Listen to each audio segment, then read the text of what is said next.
Hello everyone, good morning, welcome to my another mini blog. তো আজকে দেখো সকালবেলা জল খেয়ে চা বসিয়ে দিয়েছি। আজকে কি জানি কি মন হলো একটু চা খাই, আমি রোজ চা খাই না। তো তারপরে দেখো বিছানাটার অবস্থা, তো বিছানাটা এখানে আমি সাটা করে চুটকি মেরে গুছিয়ে নিয়েছি।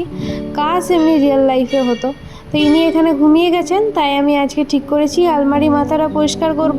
তো চাদরটা আগেই কাকিমাকে কাচতে দিয়ে দিয়েছি, আর বাকি যে জিনিসগুলো ছিল প্রচণ্ড ধুলো হয়েছিল, তাই আলমারি মাথাটা প্রথমে ভালো করে পরিষ্কার করে নিলাম, শুকনো কাপড় দিয়ে করেছি।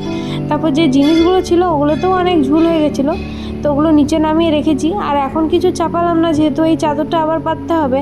তো সব তো আলমারি দেখো কত পরিষ্কার হয়ে গেছে। তারপর দেখো মা যেহেতু নেই, তো পুজো আমি করছি, তো এখানে একটু প্রসাদ মুখে নিয়ে নিলাম। তারপরে চলো খাবার খাবো। তো আজকে যেহেতু আমার মা বাবার অ্যানিভার্সারি, মা তো এখানেই আছে, তো মা আজকে সকালে সবাইকে কচুরি খাইয়েছিল। তো আজকের ব্লগটা এতটাই, বাই।